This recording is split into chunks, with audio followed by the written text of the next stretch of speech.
Saya adalah salah satu siswi dari program studi pendidikan fisika angkatan 2018 Universitas Cendrawasih. Nah, pada video kali ini saya akan membahas tentang model pembelajaran. Tapi sebelum kita membahas tentang model-model pembelajaran, saya mau teman-teman untuk tekan dulu tombol subscribe-nya dan jangan lupa untuk like, komen, dan juga share ya. Terima kasih. Nah, kita masuk ke model pembelajaran. Apa sih model pembelajaran itu? Nah, model pembelajaran adalah kerangka kerja yang memberikan gambaran sistematis untuk melaksanakan pembelajaran agar membantu belajar siswa dalam tujuan tertentu yang ingin dicapai. Dalam model pembelajaran ini memiliki ciri pembelajaran yang pertama menurut Cardy dan juga Nur. Ada 3. Yang pertama, model pembelajaran merupakan rasional teoritik logis yang disusun oleh para pencipta atau pengembangnya. Yang kedua, berupa landasan pemikiran mengenai apa dan bagaimana peserta didik akan belajar atau memiliki tujuan belajar dan pembelajaran yang ingin dicapai. Yang ketiga, tingkah laku pembelajaran yang diperlukan agar model pembelajaran tersebut dapat dilaksanakan dengan hasil dan lingkungan belajar yang diperlukan agar tujuan pembelajaran itu dapat dicapai. Berikut menurut Hamia dan juga Jauhar. Yang pertama, berdasarkan teori pendidikan dan teori pembelajaran tertentu. Yang kedua, mempunyai misi atau tujuan pendidikan tertentu. Yang ketiga, dapat dijadikan pedoman untuk perbaikan kegiatan pembelajaran di kelas. Yang keempat, memiliki perangkat bagian model. Yang kelima, memiliki dampak sebagai akibat penerapan model pembelajaran baik langsung maupun tidak langsung. Berikut kita masuk ke fungsi model pembelajaran. Nah, fungsi model pembelajaran ini adalah pedoman dalam perancangan hingga pelaksanaan pembelajaran. Berikutnya, jenis model pembelajaran. Menurut Joyce dan Weil dalam buku Suprihat Tiningrum ada beberapa. Yang pertama, ada information processing model atau model pemrosesan informasi. Nah, model ini menekankan pada pengelolaan informasi dalam otak sebagai aktivitas mental siswa. Model ini akan mengoptimalkan daya nalar dan daya pikir siswa melalui pemberian masalah yang disajikan oleh guru. Tugas siswa adalah memecahkan masalah-masalah tersebut. Model ini menerapkan teori belajar behavioristik dan juga kognitivistik. Ada 7 model. Yang pertama adalah inductive thinking model atau model berpikir induktif yang dikembangkan oleh Hilda Tabah. Yang kedua, inquiry training model atau model pelatihan inquiry atau penyingkapan atau penyelidikan yang dikembangkan oleh Richard Sackman. Yang ketiga, scientific inquiry atau penyelidikan ilmiah yang dikembangkan oleh Joseph Scout. Yang keempat adalah concept attainment atau pencapaian konsep yang dikembangkan oleh Jerome Bruner. Yang berikut cognitive growth atau pertumbuhan kognitif dikembangkan oleh Jean Piaget. Yang berikutnya, Advanced Organizer Model atau model pengatur atau penyelenggaraan tingkat lanjut oleh David Ausubel. Dan yang terakhir adalah memori atau daya ingat oleh Harry Lorayne. Kita masuk yang kedua, personal model atau model pribadi. Nah, personal model ini sesuai dengan namanya, model mengajar dalam rumpun ini berorientasi kepada perkembangan diri individu. Implikasi model ini dalam pembelajaran adalah guru harus menyediakan pembelajaran sesuai dengan minat, pengalaman, dan perkembangan mental siswa. Model-model mengajar dalam rumpun ini sesuai dengan paradigma student center atau pembelajaran yang berpusat kepada siswa atau peserta didik. Yang ketiga, social interaction model atau model interaksi sosial. Rumpun model ini mengajar social interaction model menitik beratkan pada proses interaksi antar individu yang terjadi dalam kelompok. Model-model mengajar disetting dalam pembelajaran berkelompok. Model ini mengutamakan pengembangan kecakapan individu dalam berhubungan dengan orang lain. Yang berikut behavioral model atau model perilaku. Rumpun model ini sesuai dengan teori belajar behavioristik atau pembelajaran harus memberikan perubahan dan perilaku si pembelajar ke arah yang sejalan dengan tujuan pembelajar. Berikut kita masuk ke macam-macam model pembelajaran. Ada banyak sekali di sini.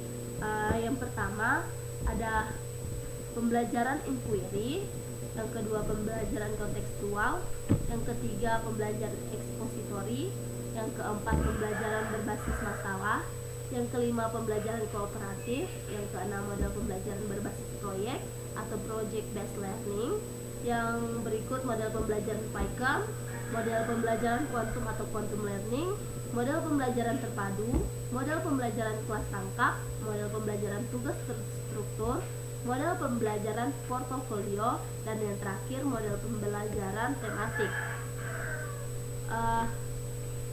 Dalam model-model ini, kita akan membahas dalam pembelajaran inquiry. Yang pertama, inquiry menggunakan rangkaian kegiatan pembelajaran yang menekankan proses berpikir secara kritis serta analis kepada peserta didik agar mencari dan menemukan sendiri jawaban dari suatu masalah yang dipertanyakan secara mandiri melalui penyelidikan ilmiah.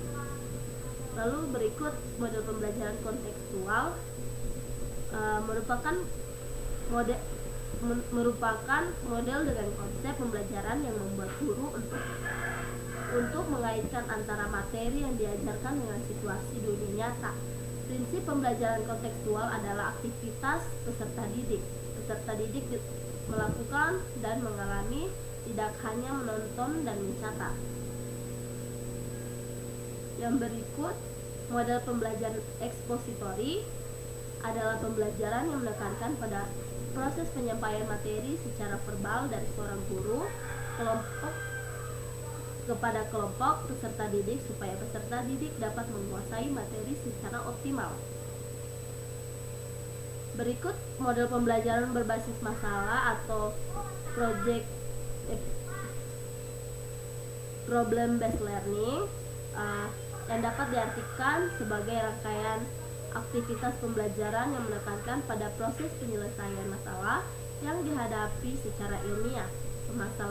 Pemecahan masalah menjadi langkah utama dalam model ini. Yang berikutnya lagi model pembelajaran kooperatif. Ini adalah kerangka konseptual rangkaian kegiatan belajar yang dilakukan oleh peserta didik dalam kelompok-kelompok tertentu untuk mencapai tujuan pembelajaran yang telah dirumuskan. Kelompok-kelompok tersebut bekerja sama untuk mencapai tujuan belajar. Yang berikut lagi model pembelajaran based learning. Model pembelajaran ini adalah model pembelajaran yang menggunakan proyek atau kegiatan nyata sebagai inti pembelajaran. Dalam pembelajaran project based learning, peserta didik akan melakukan eksplorasi, penilaian, interpretasi, sintetis, dan pengelolaan informasi lainnya untuk menghasilkan berbagai bentuk belajar yang beragam. Berikut model pembelajaran PyCharm merupakan singkatan dari pembelajaran aktif, inovatif, kreatif, dan juga menyenangkan. Nah, pembelajaran ini dirancang agar membuat anak-anak lebih aktif, mengembangkan aktivitas sehingga pembelajaran bisa berlangsung secara efektif, optimal, dan pada akhirnya terasa lebih menyenangkan. Berikutnya model pembelajaran kuantum atau quantum learning. Kerangka perencanaan dalam pembelajaran kuantum adalah tandur atau kepanjangannya tumbuhkan, alami, namai, demonstrasikan, ulangi, dan rayakan. Komponen utama pembelajaran kuantum dapat berupa data konsep sebagai teknik belajar efektif. Yang kedua, teknik memori adalah teknik memasukkan informasi ke dalam otak sesuai dengan cara kerja otak. Yang ketiga, sistem pasak lokasi. Dan yang terakhir teknik akrostik.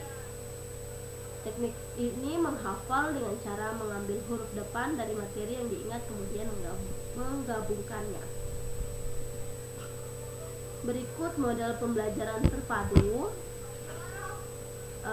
Model ini merupakan model yang dapat melibatkan beberapa mata pelajaran sekaligus agar memberikan pengalaman belajar yang lebih bermakna pada peserta didik.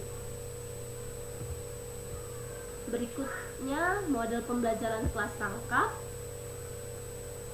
Pembelajaran kelas rangkap menekankan dua hal utama, yaitu penggabungan kelas secara integratif dan pembelajaran terpusat pada peserta didik, sehingga guru tidak harus mengulang kembali untuk mengajar pada dua kelas yang berbeda dengan program yang berbeda pula.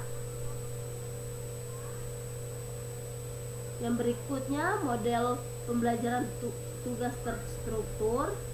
Nah, pembelajaran ini menekankan pada penyusunan tugas terstruktur yang wajib diselesaikan oleh peserta didik guna mengalami dan memperluas penggunaan materi yang sesuai dengan materi pembelajaran yang sudah dikaji.